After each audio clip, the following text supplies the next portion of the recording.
Welcome back. Now, all political parties are up in arms against what they describe as astronomical increase in filing fees by the Electoral Commission for this year's general elections. The Commission has pegged the filing fee at 50,000 cedis for presidential candidates and 10,000 for parliamentary candidates. The political parties have vowed to fiercely resist the increment. Gradually, the small political parties stormed out of the IPAC meeting held on Thursday, September 8. Clearly, the Electoral Commission was determined not to relent on its decision on the increase in filing fees to the political parties. The EC pegged the filing fee at 50,000 cedis for the presidential candidate and 10,000 cedis for the parliamentary candidate. And the political parties were up in arms. It's about ensuring that democracy goes down to the grassroots with the people. 10,000 for aspiring to be a member of parliament. It does not support democratic process. It does not. If you look at the economic conditions, this is a deliberate attempt to discourage the masses from engaging and exercising their democratic rights. I just did a calculation. PPP, if we decide to fail all the 275 constituency seats, that is 2.75 million Ghana cedis from the start.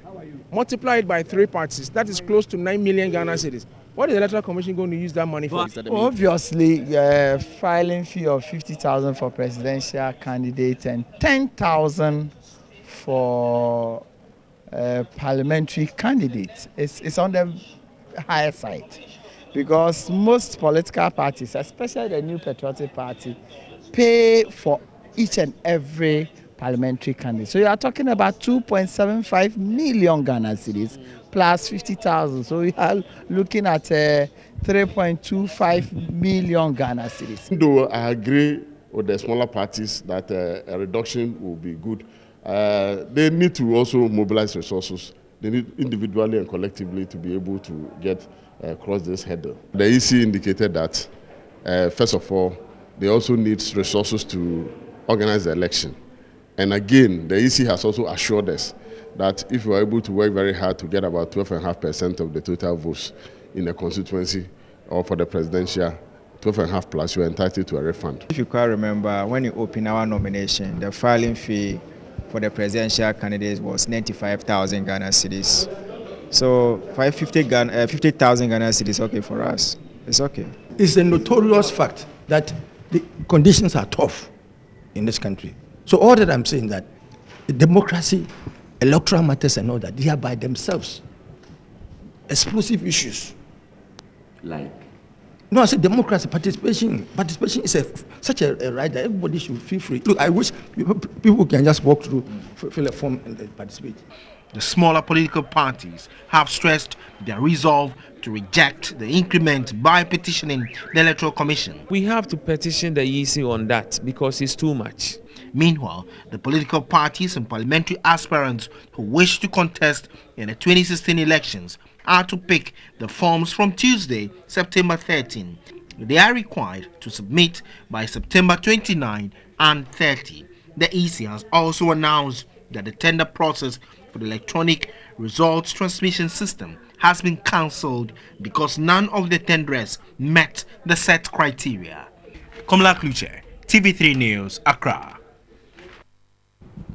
And also here in the studio, my name is Stephen Nt. Let's do some analysis on this development and speak with the Electoral Commission itself. Yusufa Ayuba is Deputy Director of the Commission. Is joining us, Deputy Director of Communications for the Commission. Is joining us. Mr. Ayuba, thanks very much for your time. It's obvious the small political parties, I put small in quote, are not happy with this astronomical hike in the filing fee. Are you able to tell us what influenced the decision to peg it at that rate and what you are expecting the outcome to be?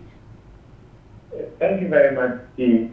And this decision was taken by the Commission, and today during the IPAC meeting, the chairperson, told the political parties the amount that they would be paying when they file their nominations. Some of the parties raised concerns about the figure, and the Commission said that they will look at the figure. If there's a possibility for them to review it downwards, they will do it. and communicate same to the political parties. And also, if they go back and the commission looks at it and still thinks that it is okay, it will be communicated back to the political party. So the commission would look at it and take a decision on it.